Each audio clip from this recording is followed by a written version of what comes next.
Segment's already here. We are. Here we are. Hello, everybody. Let's just do this. There we go. Everybody, all of our thousands and thousands of adulating fans. Our legions. Yeah, that's not true actually, but it's a work in progress. We're so excited to be here. My name is Paul Bale. I'm the founder and host of the Canadian Bro Show.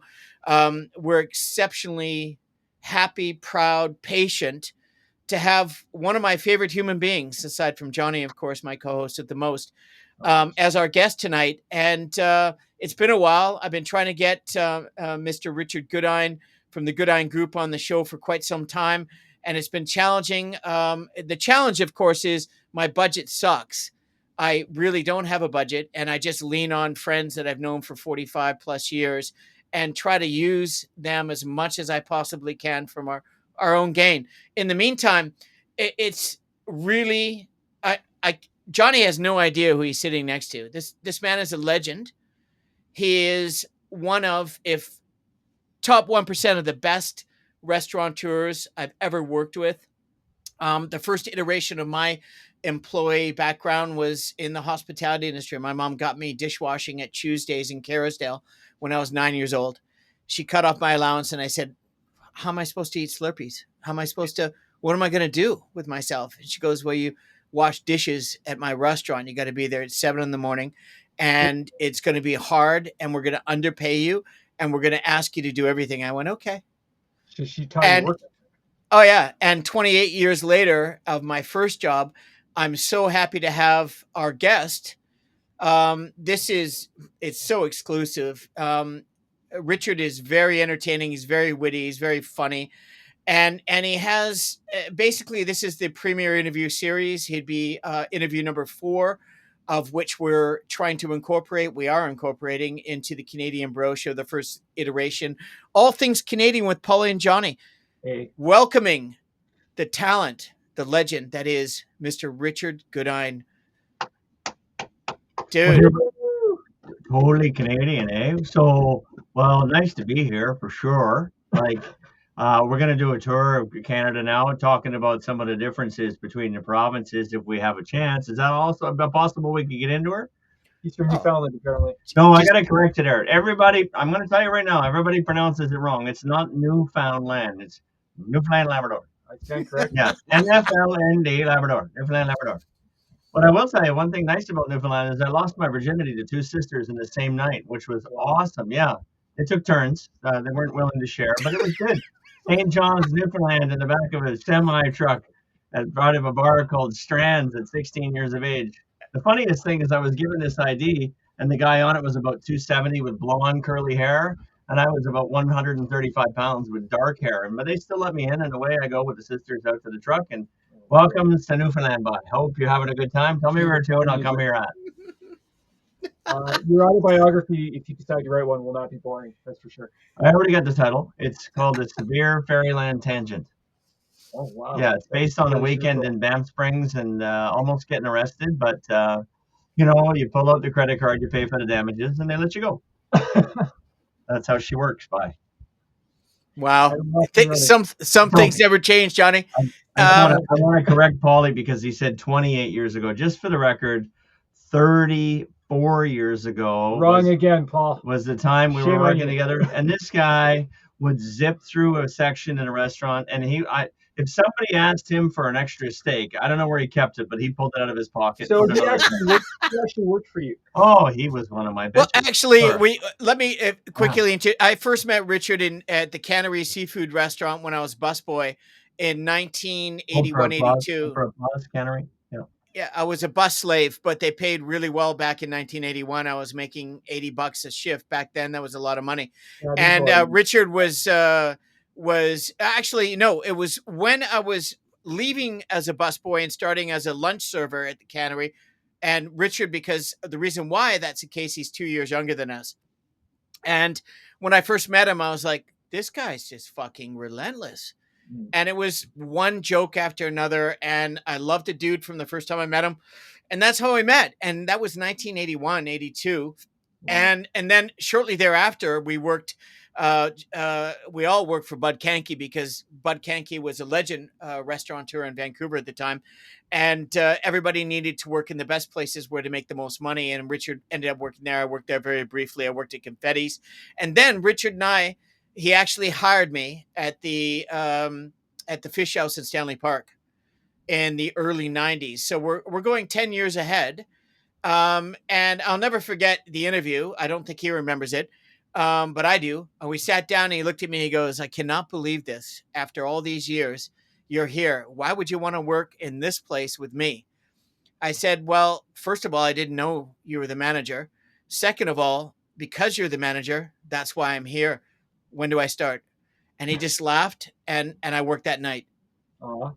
And it was incredible. Richard, I just say, "Look, man, I need cake. These guys, it's a slow day. Just cancel 3 waiters." And every lunchtime waiter or shift in between waiter would be like, or professional table maintenance engineers, I used to say, would say, "Look, I got better things to do.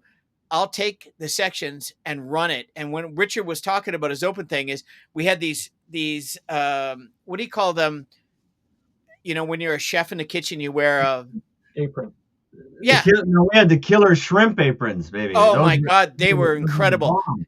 And they had more pockets. And so I just loaded everything up. I had lemon in there. I had concasse. I had shrapnel, cutlery, plates, food, steaks. I mean, if you got a table, you got 11 deuces and it's a Saturday or Sunday and they're all Europeans or blue hairs, you know exactly what's going on. You have to have everything ready and you just walk down the lane and boom, what do you need? Boom, boom, boom, boom, boom. Next, gone.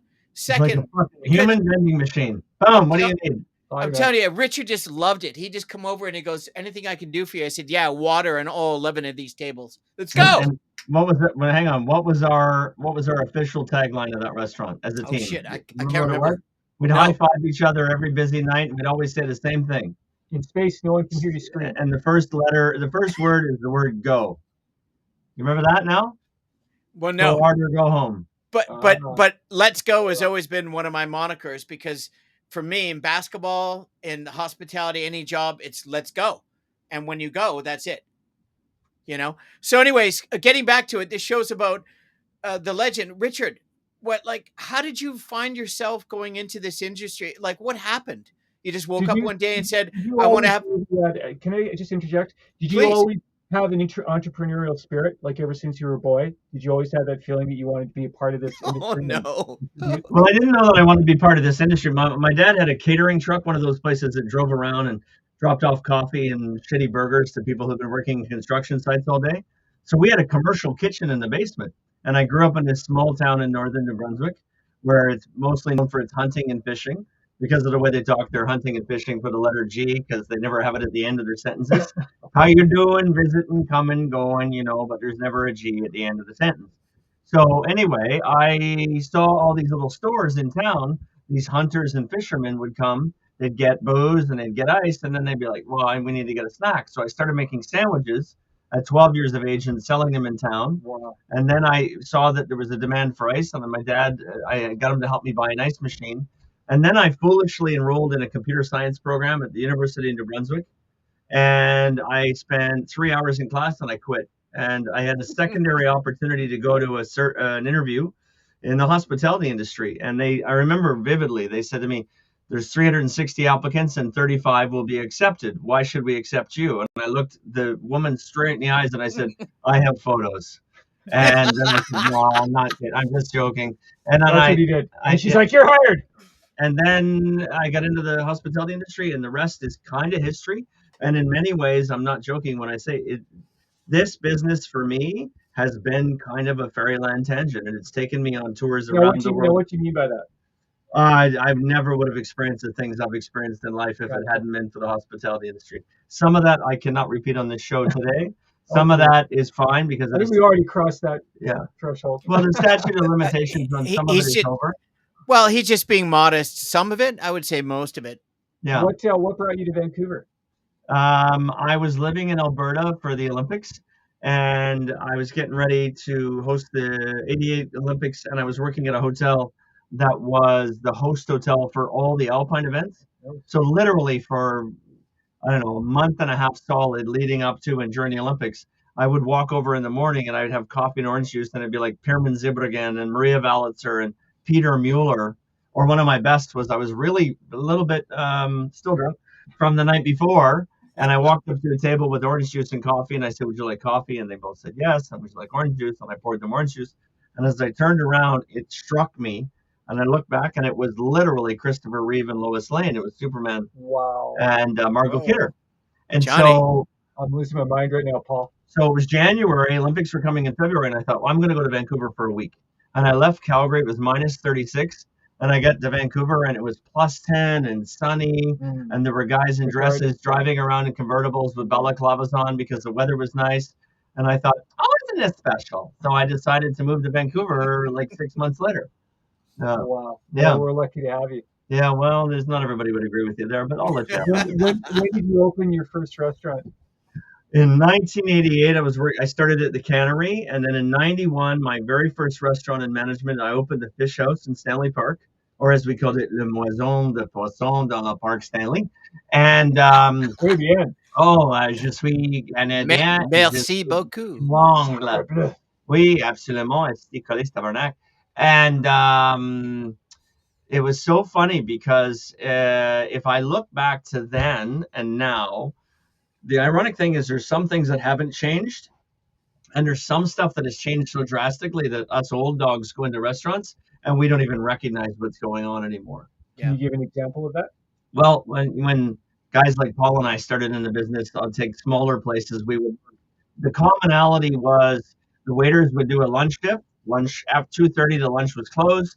You go somewhere, maybe especially if they were French guys, they would have a bottle of wine and a sandwich, smoke a half a pack of gitans. That's a stereotype. Yeah, and then go back to the dinner service. It's true. And here's the scary thing. In 1988, a waiter was making as much as they are today in gratuities. Is that right? Absolutely. And probably more. Do you remember Benny Lee at the Cannery? Are you kidding me? How can you forget that dude? This guy named Benny Lee worked at the Cannery, I think, for really quick interjection. I was Benny Lee's busboy at Los Margaritas in 1980. Wow. True story. So, but Benny Lee, here's the funny thing about Benny Lee. Called everybody Mel because he didn't know their names. Didn't know anything about the menu or the wine list. So he would constantly just walk to and he'd point at a wine and go, "Is that a good wine?" And I loved closing it on him so he didn't remember what they had ordered. But he called everybody Mel. And one of the funniest stories of all, he gets the very first. I'm using that in one of my stories. He gets the very first table on a Saturday night. Material here. They're a couple. They're probably in their 70s. It's a special occasion. The Cannery was known for special occasions.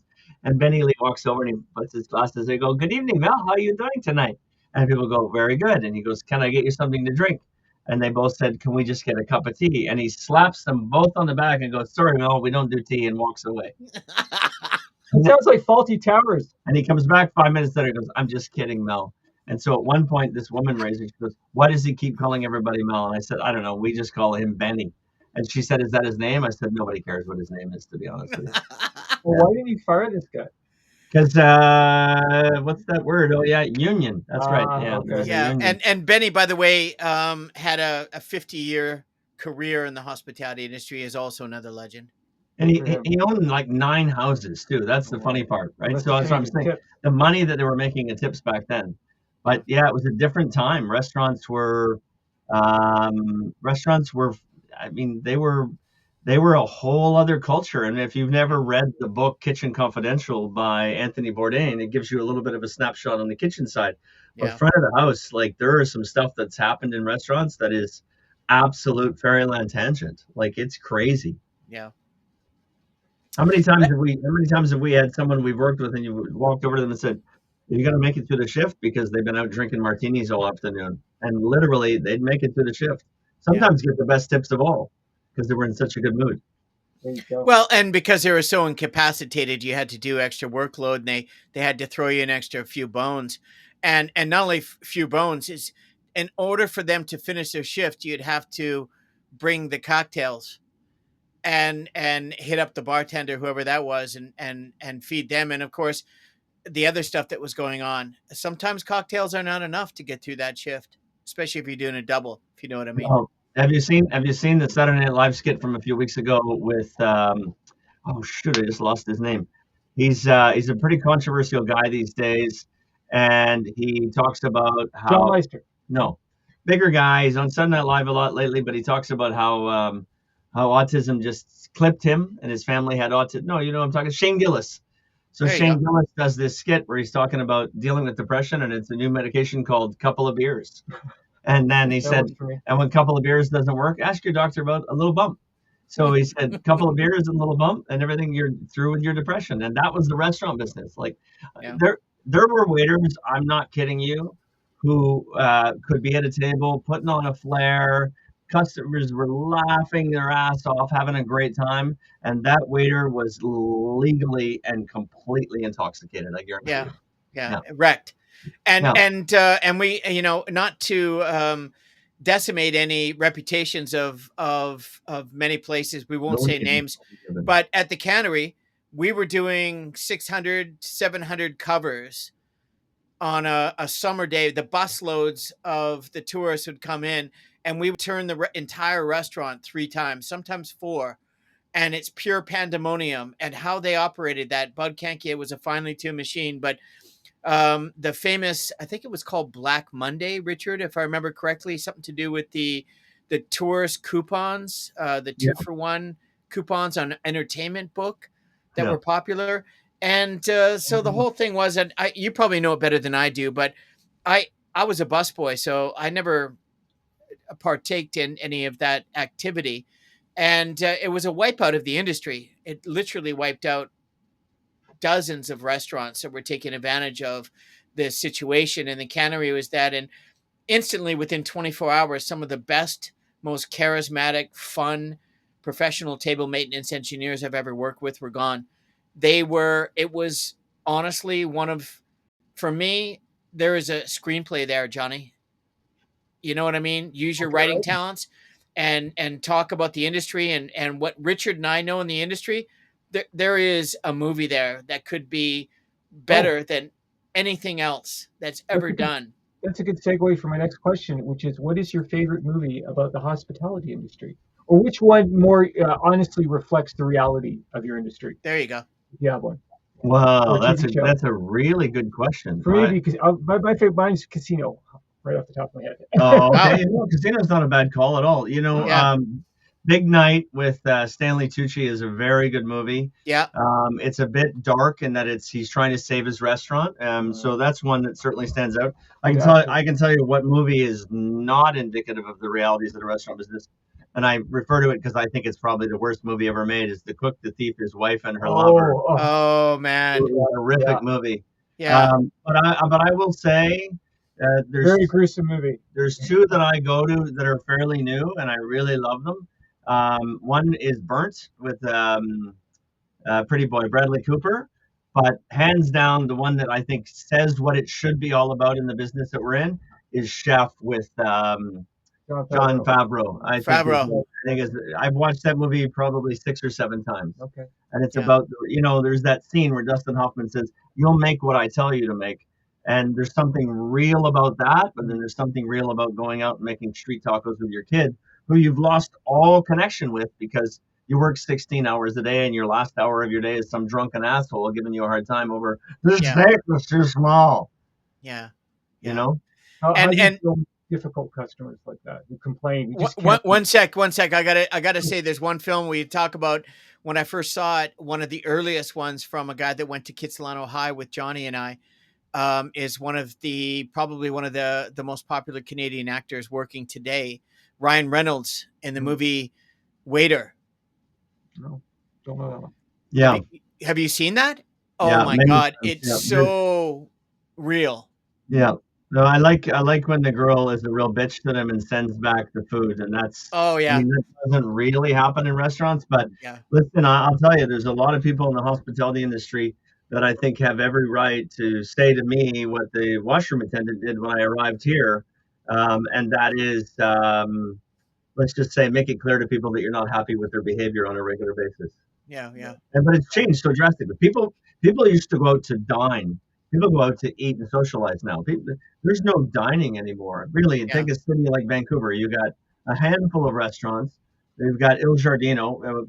Take your platinum card with you if you're going there. But there's those little hole in the wall Italian Yeah. joints that we used to love. So more and more people are going to skip the dishes route. Absolutely, but then they're also like, "Oh, should we go to Cactus? You want to go to Joey? You want to go to Cactus? Want to go to Joey? Want to go to Earl's?" Like the So, idea of, go you ahead. know, like Johnny needs to know, and everybody needs to know, Richard, when did you realize, you probably realized right away that you were going to be a rock star in the industry, and or you didn't want to be in any other industry, but when did things take off for you? When did it really start happening for you where you realized that, man, I could take this to a really high level? Like a defining moment. Yeah. Well, to be honest with you, one of the things, and I've told this story to people before, sitting on table 34 at the cannery in 1988, there was a beverage manager who brought me over a bottle of wine. It was Gurgich Hills Chardonnay, 1985 vintage. And he opened it up and he started explaining to me all the nuances of the wine. And it was then that I got hooked on the wine side of things. And had I not got as serious about wine and competed in competitions and studied as much as I did, I never would have had the life that I had. And I love telling the story, but one night I'm on a 90-foot boat in the Andaman Sea off of the Meridian Hotel in Phuket. I'm standing on the front of the boat drinking ice cold eau de vie out of the bottle, and I just finished a 6-course meal on this boat with a bunch of journalists, and we're all wasted with our feet hanging over the edge of the boat. And it's a full moon, and if you've never seen the full moon in Thailand, it's mind-blowing experience. You can't even prepare yourself for how big the moon really is. And I grew up in a small town in northern New Brunswick, as I said, where they're still hunting for the G at the end of their sentence. And I'm using that. yeah, I'm writing this stuff down, seriously. and I'm sitting on this boat. It's literary gold. Yeah, and I'm surprised you're not recording this. I'm trying to remember.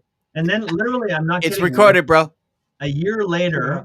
I'm in a business class lounge in Korea for Korean Airlines, and there's magazines all over the table. And I grabbed this one magazine, and it was called Lifestyle. And I flip it open, and I'm not exaggerating. On the left-hand page is this guy named Angelo Gaia, who's God for Italian wines. And on the right page is me. And I thought, Jesus, Spy, you've come a long way from New Brunswick there. Wow. Yeah. So you were surprised to see yourself in this magazine? I was surprised to see That's myself really- naked that's in that incredible. magazine. That's for Okay. sure. I'll tell you. No, I was really, really surprised. But over Richard's never surprised seeing himself naked because he Yeah. sees himself naked every single second of every day. Yeah, I'll get naked now if you want. No, please I don't think you want to see all the. we don't want to get kicked out of the I library. don't think you still want to see the byproducts of my recent No, surgery. I think many people would like to see the byproducts, but unfortunately, I don't think our show would be relevant anymore. No, and I don't think we need to get into surgery discussions. But no, we can get that. We can get that on the next at the next interview. Yeah. What advice would you give Scars and bars, we'll call it. A young person who comes to you and says, Richard, I want to open a restaurant. I don't know anything about this business. What's the first thing you tell that kid? The first thing I would say is get a small ball peen hammer and hit yourself in the head about 16 times with it. That sounds like very sage advice. I know. And actually, my oldest son wants to open a cafe. Run, run. Yeah, my oldest son wants to open a cafe, but he wants it to be like really cool vinyl records, old books, coffee, muffins, and pastries, and he wants to do it probably somewhere on the island. And I would guess that somewhere in the formula, either in the planning and inspiration and or the clientele, especially if you find yourself on the right part of the island, there will be some cannabis consumption that's attached to that. And ironically, that will probably be really successful as a business. In Vancouver, especially. But to open a restaurant in Vancouver, this is the most saturated city in perhaps the world, but definitely in North America. And it's saturated to the point now where the majority of our restaurants are all chain driven or chain inspired. And as a result, the little neighborhood joints that we grew up going to in Kitts or in Dunbar or Thurlow Street, they're not there. And so you don't see the owner anymore. Yeah. And when you don't see the owner, you're getting the same food as everybody else on the planet's getting. What you're not getting, and remember, everybody knows Frenchie from Joe Fortes. What you're not getting is that, hey, Pauly, come on in. The personal touch. Yeah, and when that's gone, dining is going to be almost like a vending machine. Yeah, it's funny that the answer to the question that Johnny asked and you brought up so eloquently reminded me of Benny's Bagels on Broadway. where it Oh, served like wine and beer and bagels. I And it remember was way ahead of it and was just a small little mom and pop place. And that's why I loved it. Everybody knew everybody. It was, you could always find a table, probably not a great table because it was only 60 seats, maybe over 2 levels of the mezzanine. But what a fabulous place. I miss those places, those mom and pop places. Those are long gone. But that. And and you guys grew up in Kits, so you remember not just restaurants, because you take the whole hospitality sector. You got to take, the Kits Pub and all the little places. Sunset Grill. I don't know anybody still go to Sunset Grill, or are they even open I anymore? knew the owners. I used to go every day because I lived a block from it. Yeah. Or I mean, listen, you The go King, the one, King's Head. you go Oh, it's one, still there. yeah, you go I go Yeah. one, there once in a blue moon. but you It's go still there. one time to the old elbow room when whatever the guy's name was. We go, bitch, are you got a piano tied to your ass? The coffee's over there. Go get it yourself.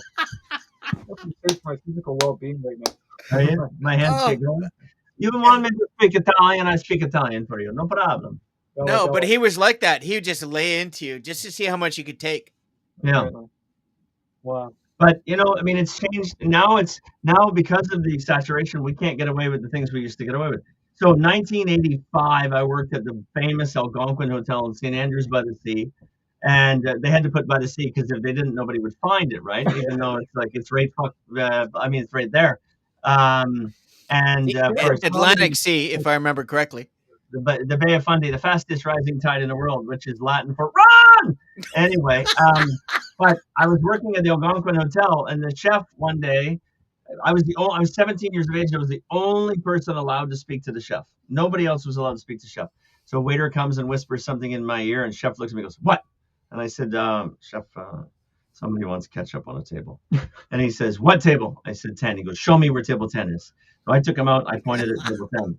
He's got his hat on. He's got his chef's jacket. He had this big long mustache, and ironically, his name was Jim Crouch. And he looked like Jim Croce. I was like waiting for him to break into song, and he walks up Bad Leroy Brown. well, he was at that moment. He walks up to this table and he goes, "Good evening. How are you this evening, folks?" And they said, "Good."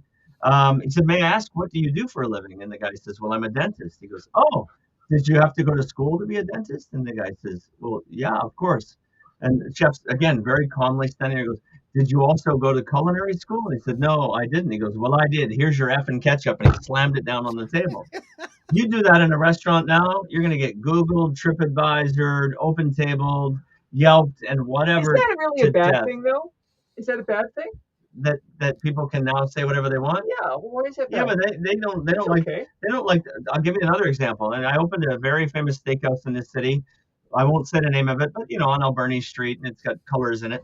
Um, and I got a call one day from one of the owners who said, "Can you deal with this problem?" And there was a tweet from somebody saying, "Oh my God, my server looks like they should be working at Denny's."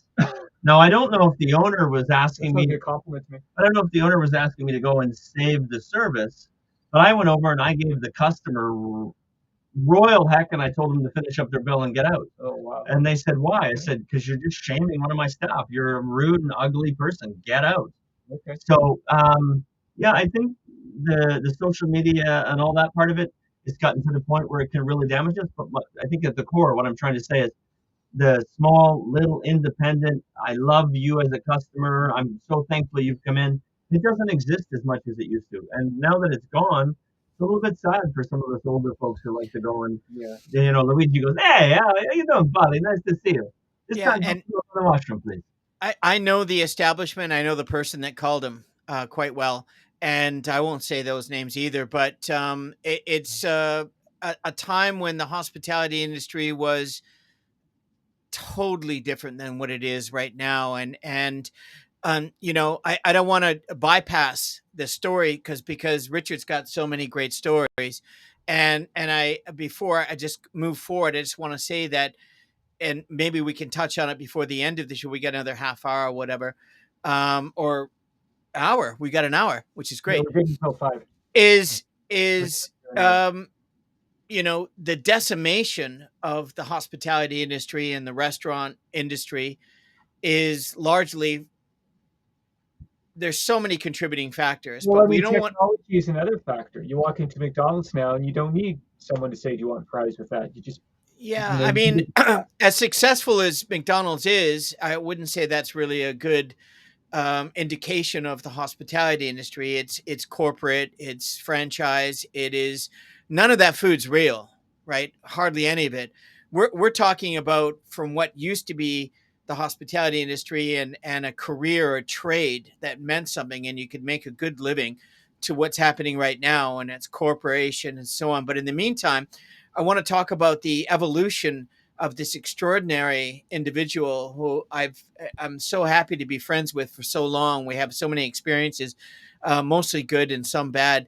And really, the ascension. When did that happen? I, Oh, you're in trouble now, When Paul. when is that pivotal moment, Richard? When you went from just a kid from the Maritimes and the East Coast to a rock star traveling the world with every accolade you could possibly imagine, making money, having The day servants. you lit a cigar with $100 bill. yeah, no, I'll tell you what it was. 1994, I was invited to a wine tasting with about 25 guys, and it was a blind tasting, and I had done some blind tasting before. And so we had five wines in front of us, and as we talked through the wines, I did pretty well.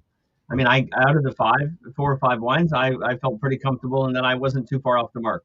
And so I was asked, "Will you compete?" So I competed, and it's called Sopexa, which was a French wine and spirit competition, and I came in fourth in Western Canada. And to be honest with you, one of the reasons I didn't come in higher is there was a stack of books that we were supposed to read, but I didn't read them. So Four out of how many? out of the books, Yeah. Well, four out of. oh, Competition. out of how many in the competition? Right. A few hundred across Canada. Wow, Yeah. that's quite remarkable. So after that, I left the competition and I thought to myself, oh, maybe I've got some knowledge. So I started really diving into the wide side. I then took a job where I was running three restaurants for Bud, the famous Bud Kanky, who had Joe Forte's The Cannery and the Fish House. And so I started meeting all these suppliers and these wine reps and these wine producers and winemakers. And out of the blue, one day, one of them called me up and said, I'm starting a new wine agency. Would you like to be my sales guy for the West Coast? I took the job. 6 months later, I was the marketing director of that company. And a year later, I jumped into uncharted water and I took on a job as an export director for the largest single winery in Tuscany, which is called Castello. And for the next 10 years, I traveled 250 days a year across 22 countries. Wow. And all I did was promote food, wine, and Italian culture to everybody in Asia. And that's incredible. May have discovered the odd bar here and there that will go into the book called The Severe Fairyland Tension. But that's a good start. So this is what I was leaning towards because when I've kept in touch with Richard over the years, over the decades, and when I found out this, I was like, finally, the ascension. You are at the pinnacle of your career. You have you have butlers. You're living in. Your kids go to elite schools. You're in, and was it Singapore? Bangkok. Wow. Bangkok, even better. Yeah. And you're based and with one of the largest Italian wine groups in the world. Very powerful. They make phenomenal product, and you're here. You've got beautiful children. Your wife. You're young. You have everything in the world. Did you realize at that time that you were at the pinnacle, or you wanted more? What hill have you not conquered yet that you want to conquer? Oh, there's a lot of hills. This is a lot of Waterloos out there. Little small hills in Waterloo. But he's already at a peak. So what do you do then? You know what? Anything? I'll tell you what happened though is that I had all my boys were born in Bangkok, and when my twins were born, in a matter of a month, they were coughing all the time. And then the hospital visit went from once a month to twice a month to once a week to twice a week to four times a week. And they were 2 months old, so they'd get a bottle, sleep for an hour, get a nebulizer, sleep for an hour, get a bottle, sleep for an hour, and I had a year and a half old at home. Thank God, as Paul said, I had three nannies, and that was just for me. No, I'm just kidding. And then that was for after work. After about 5 months of that, one day I just thought, I can't do this anymore. There's no way I can put my kids through this. So I threw it all on the line and I moved to Australia. And I often say, I started from scratch 3 companies in 2007. 2008 was the global financial crisis. So if you start 3 companies in 2007, what you do in 2009 is close all 3 of those companies and head back to Vancouver with your tail between your legs. So a few $1 million later, I had, I went for broke, and I found it, and there it is. But I had a 100-acre vineyard in a beautiful part of South Australia. I lived 150 feet from a beach where we'd watch sharks and dolphins swimming every day. And I had a wine marketing company, and I opened up a restaurant that won best restaurant in South Australia. And And he was on major magazines in Australia as one of the premier restaurateurs in Wow. Australia, and that was everything That's really cool. I will tell everything you that was that was one to the point, the question you asked earlier. December of 2007, I believe it was. I get this magazine on my front door. I knew that it was a big deal because I was told that it would have been it's the equivalent of Vancouver Magazine, but for South Australia, it's called Adelaide Matters. But the difference is it's a spined, coffee table magazine, very high end, and it comes to the door, and I open it up, and I knew they were doing a story, and I pull it out, and it's me on the cover, and then the whole story is my kids. I thought, wow, this is pretty cool. Unfortunately, as I said, global financial crisis hit. One company after another I shut down, and I was selling surplus grapes out of my vineyard in '07 for $1,500 a ton. And in '08, I got offered $125 a ton, and I had to pick them myself. Wow. So I said, well, Dedication. I packed up and I moved back to Vancouver. And when you get kicked in the teeth, you got 2 choices: try to pick up as many of the teeth Right. as possible and walk on and continue going. And so Keep moving forward. I think that, and I say this about restaurant people all the time. There's one thing that they have that cannot be matched, and that is they have a level of perseverance mixed with adaptability that makes them unstoppable. And I don't think any other It's a industry, good life philosophy. yeah, and I don't think any other industry has that many people that are that smart. And to your point, Paul, about one of the big changes that's happening is there's a lot of young kids coming into the industry, and because they live on their phones and they don't have that deep social interaction that we had as kids, or when we were kids, you left the house at 9 o'clock in the morning, you came home when it was dark, your mom fed you, you scraped yourself up, you rode your bike, you played basketball, well, you did whatever you did, but you had interaction on an ongoing basis. Right. Kids can sit in the basement now and stare at those phones, and then at 21 they come looking for a job, and when you ask them if they know what mise en place means, they don't have a clue. So it's changed drastically. But I will say the one lesson I took out of it is um, my life motto is just keep swimming. Dory from Finding Nemo is like, I swear to God, it's probably not a week goes by that I don't say just keep swimming. And I learned at the YMCA when I was 9 years old, when I joined the Flying Sharks and the gymnastic program there, because my grandfather said, you're old enough to take the bus by yourself. I'll buy you a membership. And I learned how to play racquetball, squash, gymnastics, swim. And swimming was already in St. Augustine's because we had a parish that had a pool, and we were always swimming. We had a team. And to me, it was easy. And the one thing I learned is if there's adversity, if there's something you need to learn, jump head in, learn, go through the adversity, and don't even look back. Don't look over your shoulder. Keep your Just have faith that there's something good ahead. it's unbelievable how much you can accomplish, and never ever give up. Always believe, always manifest. I learned that very young. And in the hospitality industry, I go from job to job. If I got fired from a job, I didn't give a fuck. I just went out and got another job and a better one and kept on going. And I was resilient. My work ethic was superlative.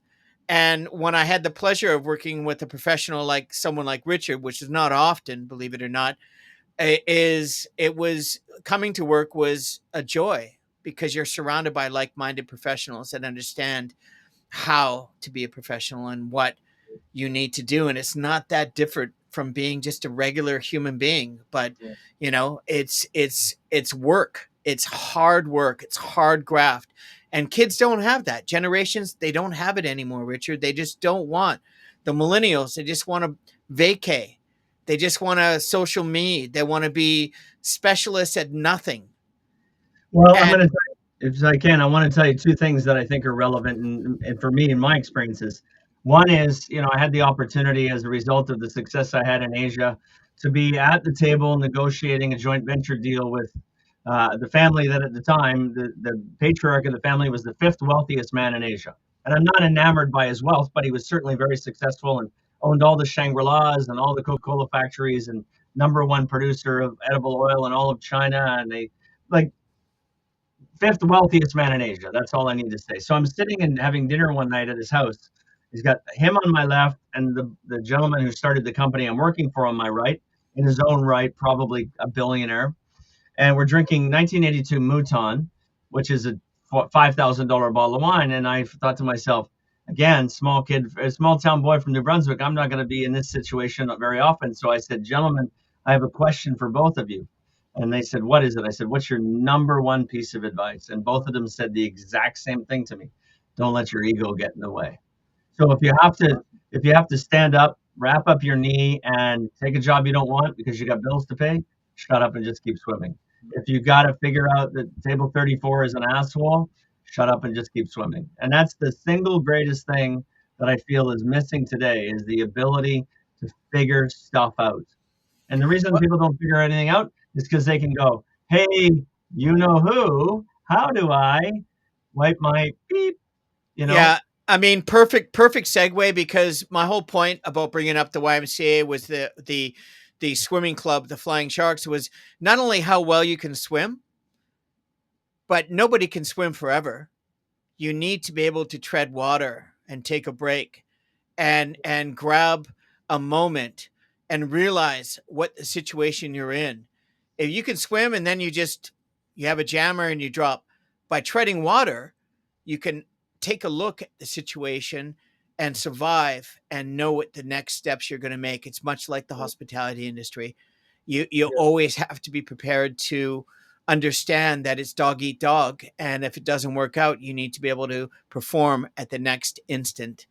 And But there are it's definitely times where you're hit with the reality that when you're up to your ass in alligators, it's difficult to remember that you were trying to drain the swamp.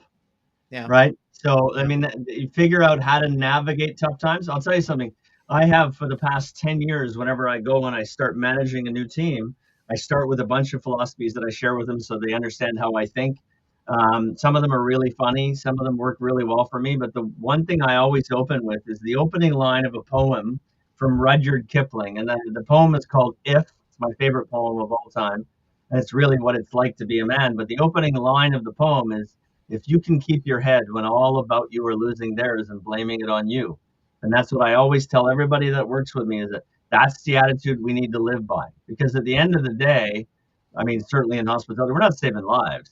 So the stuff that happens, the overcooked steak, the undercooked this, the less than jovial There's a fly customer. in my soup. Yeah. What's that fly doing on my soup? Sir, it looks like the backstroke. Crawl. Yeah. But the other, I said there was another story I wanted to tell, and that was, you know, we all, no matter what field you're in, hospitality is certainly a good example, and it's changed so much in the last 30 years. Yeah. But back in the day, I mean, I don't know if you've ever seen it, Paul, but I certainly remember times where a chef would take his knife, stick it over the pilot light of a stove, get it just hot enough, and reach over and touch a cook on the arm as a way of saying, you messed up the last dish. Yeah. Right? And it's changed so drastically. But the point I want to make in that is that you have to learn from anyone you encounter. Unfortunately, the two people that teach us the most are our best bosses and our worst bosses. And nothing feels better than to have an employee. If you get one employee out of 100 say to you, working with you the last 6 months was the best time in my career. Yeah. You know what? That feels pretty damn good. Yeah. It's And the rare. rest of the people you go kick in the knee. Yeah, Have you it's ever had rare. an employee come up to you and say, "Oh, Richard, I didn't like the way you talked to me just now," or "I object to the way that you're treating the staff"? Have you ever had that kind of experience? I've certainly had people come up and say, I didn't like the way you spoke to me. And, you just have to, what you do is you have to go is like as concisely as possible. You got to get them, you got to get them square in the Adam's apple, because that way when they drop, yeah. But it comes back to the fact that, if you have, there's restaurants I've run where I've got 150 staff. That means there's 150 emotions. And you're busy on a Saturday night. You walk by someone and go, table 34 looks like they need a bill. Well, that, depending on who that server is, I might say, you were a little short with me earlier. No, I wasn't. Table 34 said to me, how much longer do we have to wait for a bill? But then there's the one thing that is true about anybody who's done this as a lifer, you become extremely cynical and sarcastic, and you try your best I to also hide feel it. like you become desensitized a little bit too. Like, so your skin gets thicker as more of those kinds of experiences you have. And Yeah, What are you saying? Thicker skin? You mean?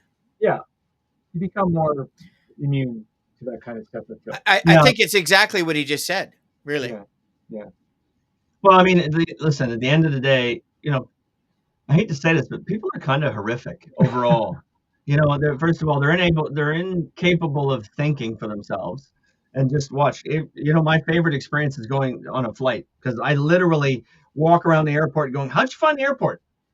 And I don't mean what did you think of the airport. It's like, how did you physically go from your home to the airport? Because you look lost, right? I've had this experience recently when I went to Australia last year. Yeah. Yeah, I hadn't been in an airport in so many years, and what I felt was these airports are not really designed to help the passengers in any way. It's more about shopping. They want you to stop off at all these stores. I was thinking, why don't they put all the stores in one building so that we can get from point A to point B without having to walk 5 miles? Yeah. But that would make sense. But also, they would make less money. They would generate less revenue if they did it that way. But just to point out an example about the A, problem solving, and the B, pragmatism that comes with managing for a long period of time, I'll give you a great story. I'm traveling around Asia. I'm in Shanghai, and I get a message from someone that says, hey, there's this sort of respiratory thing going around. I go from Shanghai to Beijing. I get another message, hey, there's this big respiratory thing going around. I then go to Korea, and I go to Hong Kong again. I go down to Singapore. I go over to Kuala Lumpur. I fly up to Bangkok, spend the weekend. Doesn't matter why I spent the weekend in Bangkok. We don't need to get into that. But I then travel back to Hong Kong. And when I get onto the plane in Hong Kong, I'm obviously one of the first people on because I'm flying business, and I get my glass of champagne and I'm drinking it. Everybody's walking onto the plane with masks, and some of them are Gucci masks and Vuitton masks. This isn't a week, right? This is what's already happened. Well, it's SARS, right?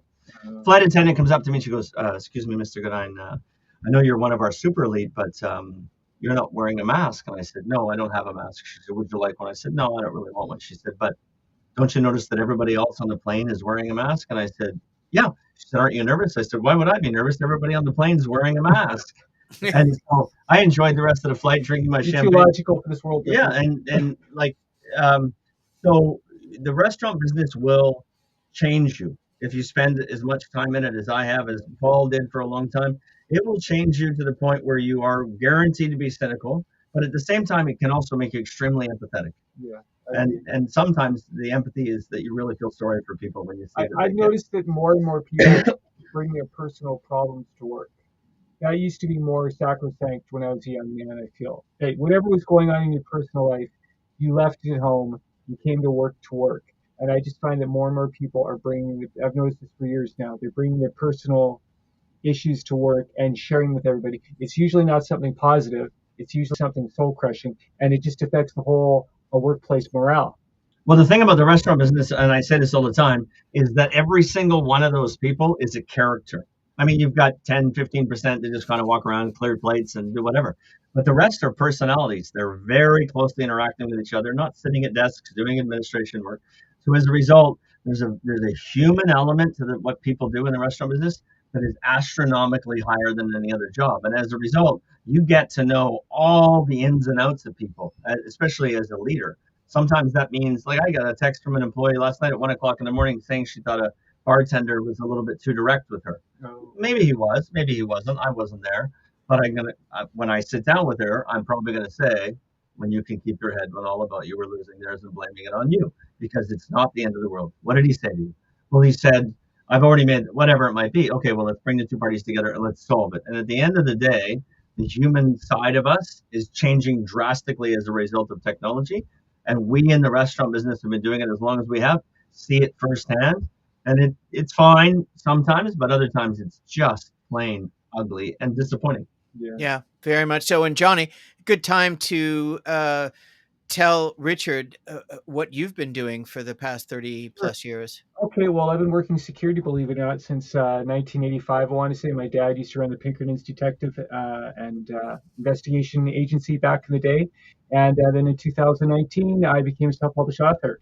I created a character called Lee Hacklin. He's a private investigator, and I've been writing a series of short stories and short novels. I've got about over 100 of these things online now, and I just uploaded another one today called "Who Killed Story Detective Comics." That's kind of a pun, Detective Comics, which is where Batman first appeared. And so that's my goal now. My goal is that I want to connect with someone out there who works at Netflix or who knows somebody at Netflix who looks at my stories and hopefully doesn't think that they're total garbage. And that's the goal that I They're like they're to. not total garbage. He needs Richard. He needs a literary agent that Yeah, that'll believes be in helpful. his writing should be a retro 70s cop. Like, who's your lead guy? Richard knows we're the same Dan age. Michael Vincent is who I imagine. Remember him? He was Jupiter. kind of Yeah. the Brad Pitt of his day. Yeah. He was one of those few actors who was like ridiculously handsome, kind of a pretty boy, but he had that Charles Bronson toughness too. He was the best of both worlds. He was a man's action hero, but he could be a woman's action hero too. And so that's who I visualize when I'm writing these stories. Very cool. He's the unidealized version of me, basically. But the reason why I brought that up, Richard, is because we're all in the hospitality industry, in the service industry, in the sales industry. We're all taking care of the public or trying to, and for the better of that. And at the end of the day, here we are all approaching 60 or 60 plus. And is what's happening to the hospitality industry? Is there still an opportunity for this industry to still be relevant, or is it going to follow the retail apocalypse and soon be the hospitality restaurant apocalypse? Well, it's funny because partly for a research project, I was trying to develop a business model for something. So I went out and during COVID, I thought I'm going to do some experimenting. So I became a DoorDash and a Skip driver. I didn't bother with the others. I just did those two. And one of the things that I learned as a result, now part of this was COVID, but certainly the third party delivery business, is that there is no respect for the food anymore. And a good example is someone will order a dish, and I blew my mind the first time it happened. And I pull up, and you have to find your parking, and then you're texting the client. Well, once you get close enough, you can text them, and they say, just leave it outside my door. And then my response was, are you going to buzz me in? And they said, no, just on the sidewalk in front of the buzzer. So you'd leave their food there. So they've already paid for it? They've already paid for Oh, it, I but their see. food would sit there outside in the rain, etc. So out of curiosity, one time I sat in the car and I waited, and it sat there for 15 minutes before they came to get it. So whatever Well, things happen. but whatever it was, a burger, fries, or pasta, you had no respect for it. It wasn't, oh, I'm getting that great pasta from Umberto's. It wasn't, the pane arrabbiata from Giuseppe's is amazing. It's like pasta, bread, deliver, eat now, sleep, self-sufficient, right? There's no love and respect for what most restaurants do. And I think they've been great and very successful. The Cactus Clubs, when they first opened, were awesome places, phenomenal. Now it's mini skirts and SOP binders, and I don't think it's Mini skirts are okay. Yeah. As long as the women wearing them. Quick interjection, gentlemen. My alarm's going off in my condo. I'm just going to check everything out. I'll be back in 1 minute. Okay. I guess we can continue the interview. So just off the top of my head, what was the greatest experience you had, like the most fulfilling experience working in this industry, and what was the worst experience? Ooh, that's a really good question. Okay, thank you. One of my worst experiences was I was really young and I was working in a restaurant, the same one at the Algonquin Hotel, and we had a party of I think 500, and my responsibility was to make sure everything was coordinated, the execution of the trays that the food went on. So we're doing that first tray, second tray, and the sous chef who was the first night, he was completely running the kitchen. He says, that's it. And I go, pardon me, chef, but there's still like 6 more trays, and each tray held 24 plates. 16 plates, I stand corrected. And so he's like, no, I already made it. And we discover he's screaming and yelling as all it's going on. He forgot to cook like 4 prime ribs. Uh-oh. So 500 people, 4 prime ribs is about 80 portions, right? So there's 80 people out there still waiting for their food. And then plates start coming back, undercooked. Oh, no. Well, eventually, the next thing I know, all the plates are coming back. So now we have 500 people sitting in a restaurant who've all sent their food back or not received their food.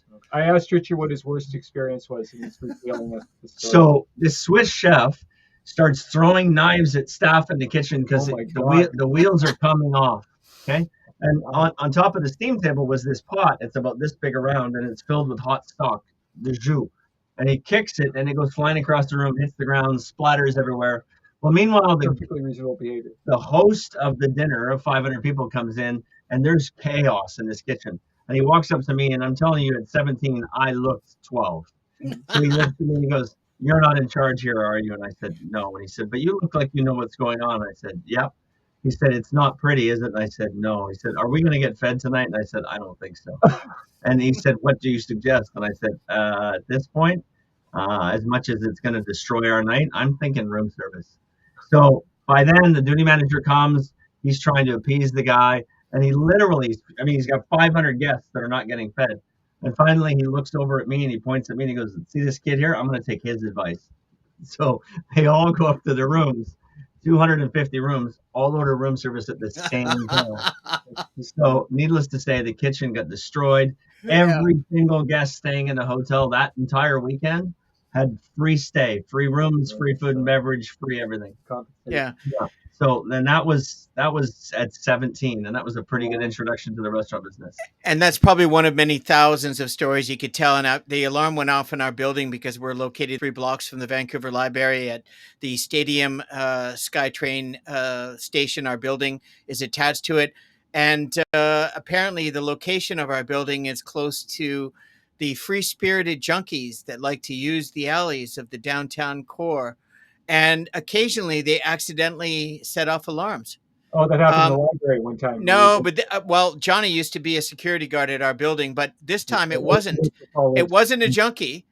I just talked to our caretaker Sanan, and he said it was an irate Uber driver that was Was it yours? No. absolutely pissed that he didn't get the tip that he thought he deserved and Oh, pulled the wow. alarm. That's an entitlement thing that's all too Dude, prevalent. the industry is changing, and he was ranting that he was a doctor in some Asian country, Of course. and that he was upset that not only are Canadians not friendly, as he heard, but they're cheap.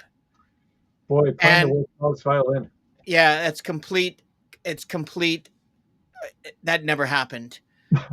It's probably the junkie. You know, sorry, I was just going to say. No, I'm just going back to your thing, Richard. It's like the hospitality industry is there's a certain sense of entitlement when people walk into a restaurant where they don't even know how to look at a sign to know where the washroom is, yet they expect the most perfect service. They expect everything. Their expectations are way beyond any sort of rationale. And this is the dilemma that people have in the industry is that the full spectrum can be 0 to 100 plus and everything in between. And what we have to do is maintain, sustain, and retain a semblance of professionalism and calmness. And it is the most difficult industry I've ever been in. Well, pardon me, real estate is just as difficult. But Richard, has anything changed? I mean, I don't want to get into what you guys were chatting, and thank God you were when I went out. It's not a big deal. It happens more often than not. But where does going from the pinnacle of the industry to doing DoorDash, and here you are after all these decades, did you feel that you had reached rock bottom, or did you feel that you weren't worthy anymore, that nobody cares about our trade and that industry the way that we do? No, I always looked at it as, I have the skill sets that I can do anything. That's how I approached it. I can deal with difficult situations. I can problem solve faster and quicker and in more stressful environments than just about anybody I know. I have the ability to think very quickly on my feet. And as a result, when there's been challenges along the way, I may have had a day where I felt a little down, go for a long walk, and in the process go, okay, what now? And go back to my conversation while drinking $5,000 wine in Hong Kong. Don't let your ego get in the way. Doesn't matter. Richard is an atypical Canadian. He's self-confident.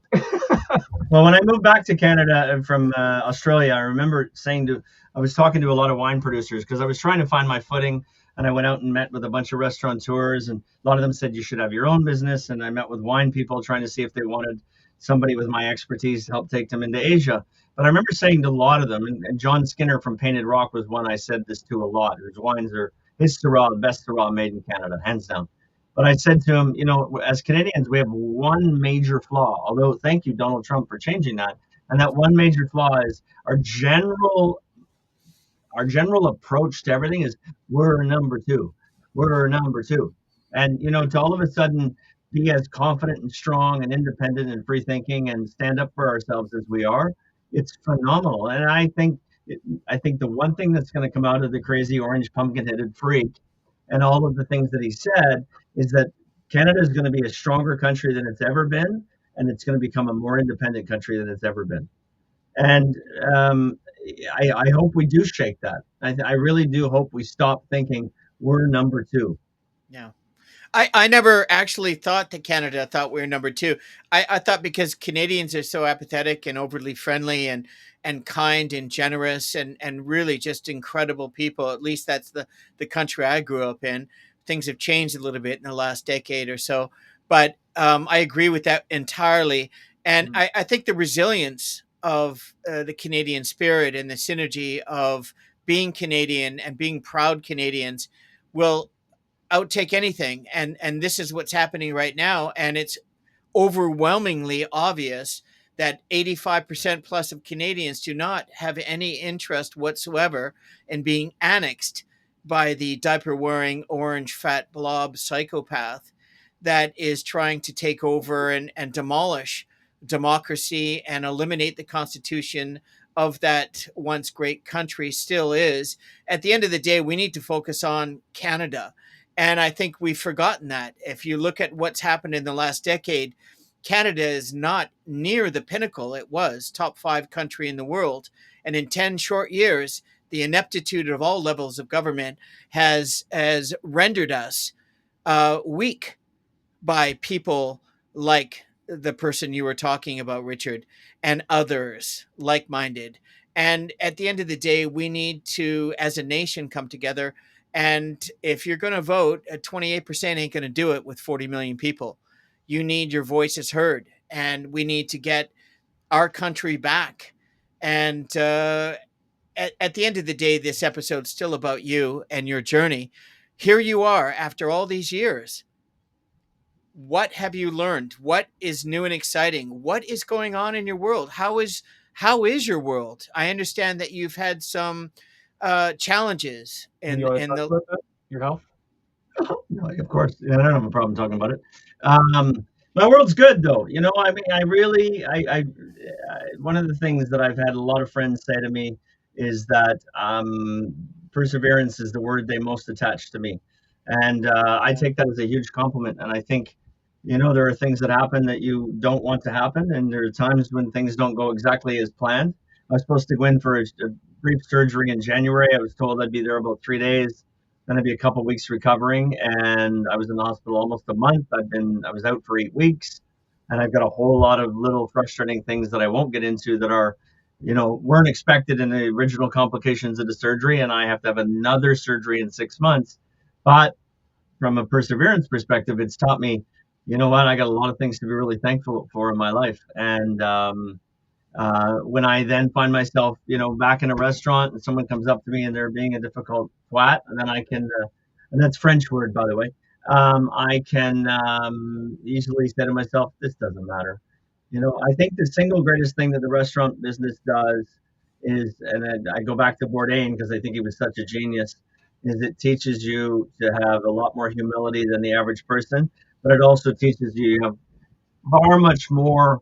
The word I say all the time to my kids is just, if there's one thing I want you to be in life, it's aware. And most people are not aware. They're really oblivious to what's going on around them.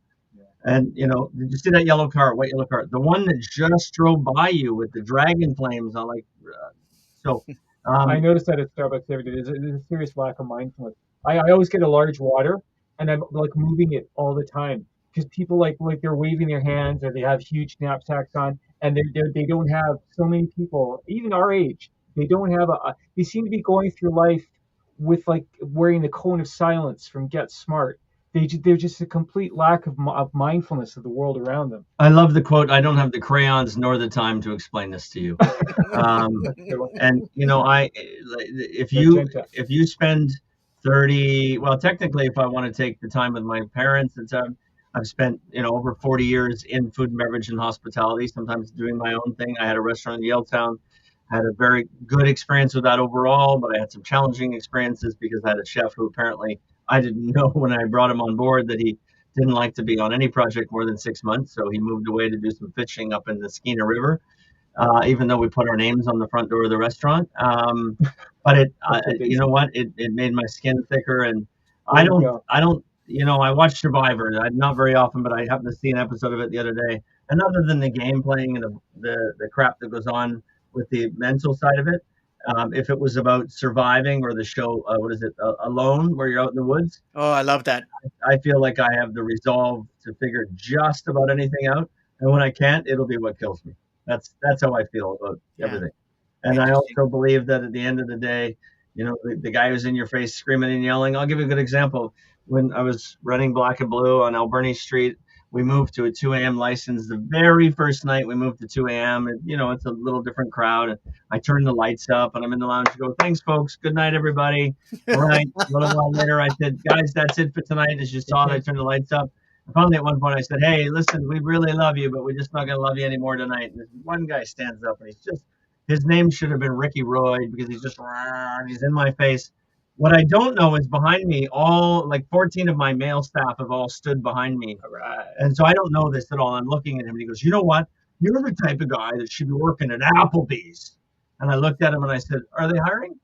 And then he backed down Kill and him he with left. humor. Yeah. Like you really just learn to move on. I mean, life can hand you a bowl of lemons for sure, and when it does, everyone says make lemonade. No, just squeeze it into a glass with four Water's a ice good cubes and name. some vodka, add a little Especially soda here. water. Bob's your uncle, right? It's Just, so just true. I mean, keep and after swimming. all the years we've been in this, is in real estate, one of the courses I've taken 5 times in 21 years. It's called conflict resolution. Mm, And it's a course that is beneficial in every aspect of life, but in the hospitality industry, in the real estate industry, in the security industry, in right. the service industry, the sales industry, it's all conflict resolution. It's all about De-escalation. I'll tell you something. There's a book. By a guy named Patrick Lencioni. I usually introduce it to every place I go and take over a team, yeah. and it talks about the 5 dysfunctions of a team. And they are lack of trust, lack of attention to detail, lack of accountability. I always forget one, which I'm going to, but then there's a fifth one, which I love. And the fifth one, which I consider the first one, is a fear of conflict. So, fear of conflict is not getting into a fight with someone, it's the ability to say, hey, next time we're doing a podcast, can you make sure you're on time, Richard? Yep, no problem at all. It's the ability to address the little things before conflict becomes an issue. Nip it in the bud. But I don't think most people understand it. And again, going back to what we've already talked about, I think technology and the ability to just go home and go and like Google or It's Yelp or safer, right? Facebook and go, you're an idiot. And Yeah, especially when they do it anonymously. yeah, well, I mean, now with this Trump stuff, how many people are going, you have no idea what you're in for. And I just, and I don't know the people and I don't even know why I respond, but every now and then I just respond and go, you ugly. Right. And I figure that person probably, they might be infuriated by that. They might just laugh at it. They might be a bot. I don't know. But at the end of the day, the ability to just keep swimming is the key to life. I swear to God, I believe that that's what allows us all to survive. Right. Just learn how to tread water, because in one of the tests that they did in swimming, where they made you do 50 laps, and we're 12 years old, like who does 50 laps at the YMCA pool downtown in Burrard? And the guy didn't say, well, if you're tired you can tread, get your, and then finish. And at the end of the day, it's surviving, is breathing, is treading water, is keep on swimming, keep on doing. And all of us are still doing that, all three of us, and we're all, you know, mature adults supposedly.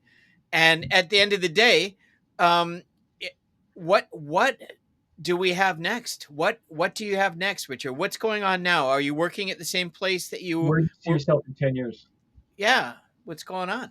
That's a good question. Where do I see myself in 10 Well, years? hypothetically, Well, I mean, you know what would what? be your ideal situation? Yeah, the ideal situation would be to go back in time and to have a little 60-seat neighborhood restaurant that is delivering everything I've done over there. I mean, I'm not going to be working in it 15 hours a day like I have done. When I first started in this business, it was nothing to put in 15-hour days. And then a 6-day, you do a 10-hour day, and you just thought, oh, that was a half day. That was awesome. Um, yeah, to have a nice little neighborhood restaurant that everybody goes into and they love it and they're proud of it, and no one's worrying about getting on Google or Yelp or TripAdvisor to make a review. They just love the food. They get treated like they're in someone's home.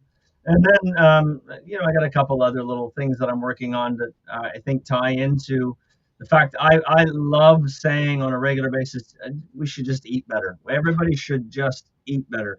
We eat so poorly, and I take massive pride when I see what my kids eat and how they eat and the things that they're comfortable eating. And I see raising kids. There's a lot of little things. My kids tell me they love me on a regular basis, but they love blue cheese and oysters and all the other little crazy stuff that makes them foodies. And I say to myself, I did okay. Yeah, I did okay. I think writing a book needs to be in the cards too. Well, So I'm you think telling you, I've been definitely have the wanting to chops for write it. a severe fairyland tangent for some time. Yeah. How it That's started was fair. I was living in Kananaskis, and me, a maitre d', and a waiter friend of mine decided to go to Banff Springs.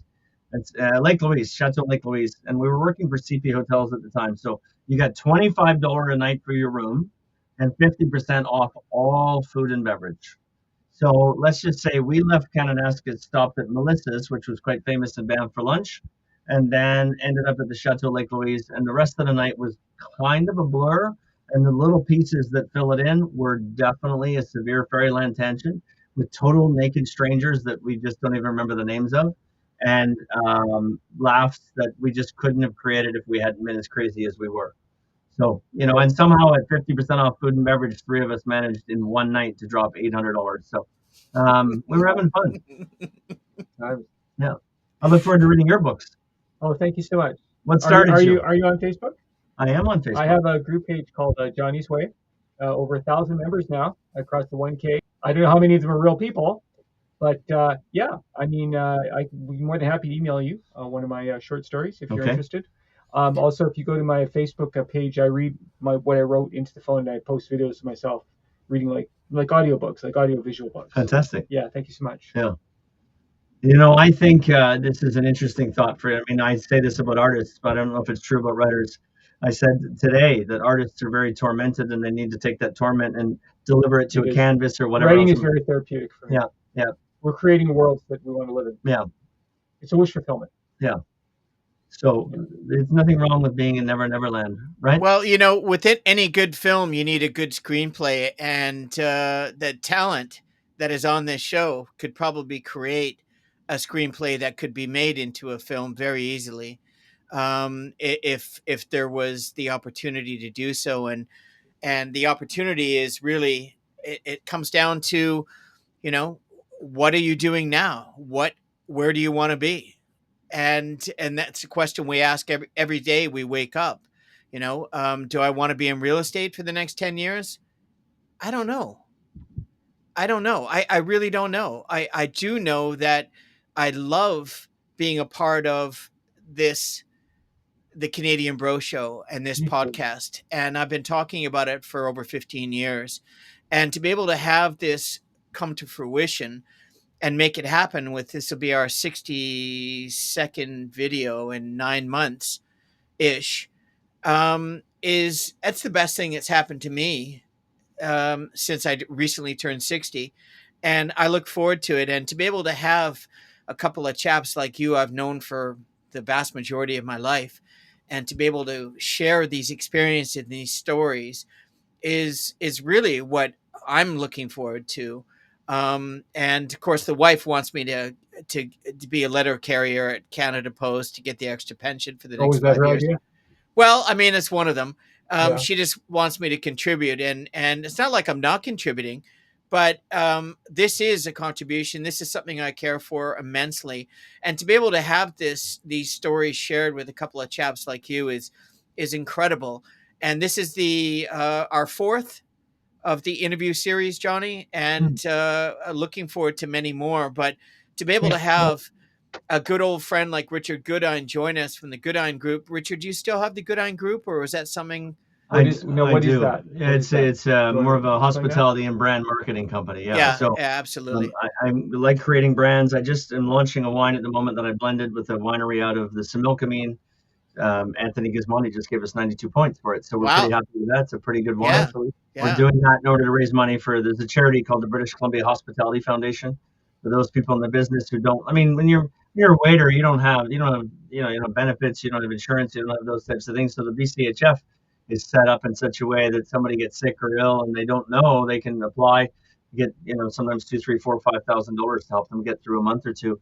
cool. And so we're gonna be giving money from that, and then Wow. along the way, I just keep swimming. I got to get over this surgery, which is gonna, as I said, be another 4 months. Touch wood, and then I'll get up every morning and thank myself for the fact that I've got my health, and every moment that we have, We're even glad you have your health the too. majority of it, we should be really thankful for the Yes, I chance to sit agree. and chat with people. Sometimes you don't have to say anything all that revolutionary. You just say No, something, right? some of the things we brought up are being thankful, humility, kindness, love, compassion, patience. All these things are really important no matter where we are in our lives. And to wrap things up today, is there anything else you'd like to share with us before we ask you back for a second interview at some point in the near future, Out Richard? of everything that you said, what do you feel is the most important takeaway? I think the most important takeaway is just keep swimming. There you go. That's the lesson in life, Yeah, I had a right? feeling you were going to say that. Yeah. yeah. And So then, next time we get together, we got to have some Canadian wine and Canadian beer and Canadian spirits here. Strippers. Yeah. Michael Bublé has launched a new whiskey, so I'm trying to create a cocktail called the Bubbaloo, because many of us remember going to Bubbaloo when he was just a stage act. Now look at him. yeah, So look, nice to hang out with good people and get a Our laugh. mutual friend Brian Elk actually installed an air conditioning unit for Michael Bublé. you know, So, he's Canadian, so we always love to talk about our Canadian friends. But we're going to finish the show off shortly, and I just wanted to say thank you for Richard. I know he's been very busy, that's great. and Johnny. Before we go, we do a segment, Richard, where we talk about the books that we're reading. Because we like to talk about all things Canadian, which is Canadian pop culture, and it could be anything. And Johnny likes to do a pun, and then, of course, we're going to go celebrate at one of our favorite happy hour places. And I'm going to take you guys for a couple of bevies and a bite to eat. In the meantime, Johnny, how would you like to close the show? You got a book? You got a You have a pun? book? And I have a pun too. This is called Battle Mountain. The author's name is C.J. Box, and he writes a series of kind of action adventure novels about a game warden, a Wyoming game warden named Joe Pickett. And he's the unluckiest man in the world. He's always discovering dead bodies that are tied into government conspiracies and plots to overthrow America. And there's a lot of humor in the series too. So that's what I'm reading right now. I'll definitely Awesome. finish. I don't finish every book I read, but I'll definitely finish this one. Do you have the book with you? Yeah, it's right here. Show It's it. coming, right? That's sweet. Oh, there we go. Okay. Yeah, And do you want to do the pun after my book? sure. We'll do it that way. What are you Okay. reading for? So this is not a book that I read to be entertained. I read this because of my 21 years in the hospitality industry. This book is called The Condominium Manual. Believe it or not, that's how dry some of the stuff that happens. It's a comprehensive guide Pretty on the nose title. to the strata property managed by Mike Mangan, who is works with Tony Ianu. And it's essentially, if you live in a condo like I do, I own a condo. If you rent in a condo, it's a bit different.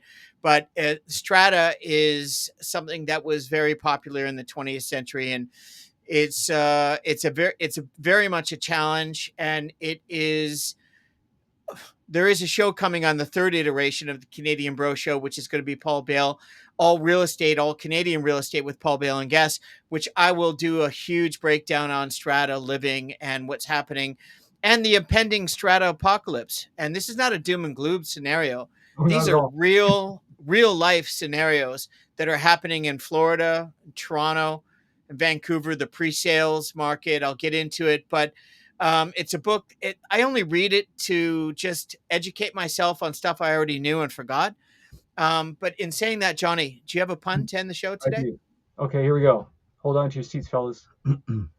Glass coffins. Will they be popular? Remains to be seen. Oh, Jesus. Oh, good one. That's Richard, funny. you got a pun? Brad. No, I got a joke. It's my favorite joke. I wrote this about 20 years ago. Sweet. There are two people so far I've met who get it, and when they get it, literally water will go squirting out of their nose if they're drinking something. Everybody else just looks at me like I'm from another planet, but it's truly one of the greatest jokes ever written. So, so three crows walk into a bar. First crow says,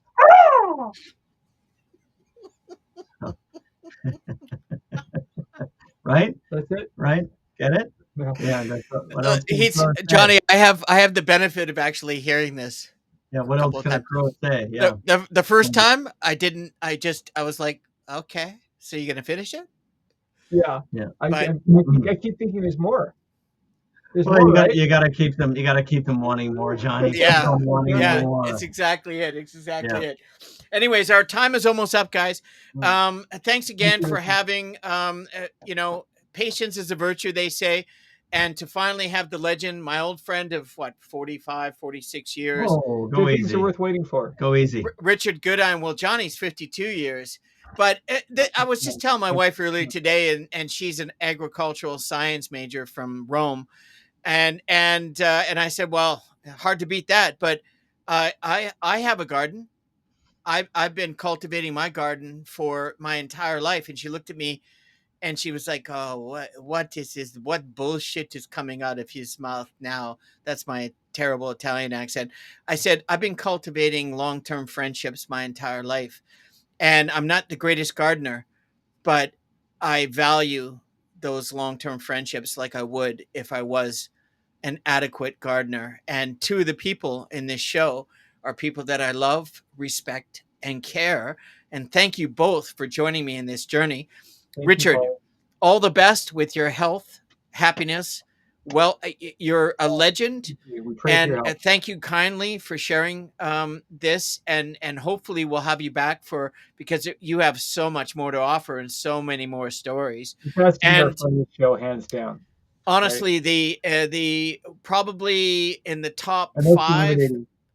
Now, the top 5 restaurateurs and hospitality legends I've ever worked with in all of my almost 28 years, and a good friend, and one of the funniest guys I know. And if anything all falls apart, you could go and do the comedy. I mean, you'd be a great comic and a great writer. Johnny, maybe we should actually come together and do a hospitality screenplay, That could be fun. something legendary. I mean, we got to do something, bro. I mean, it is, the content is there. We just got to put the right people together, the right team. But in the meantime, thank you all for joining us. Episode 34 is our interview series. This is number 4 with my good old friend Richard Goodine from the Goodine Group, and his stories, his class, his integrity.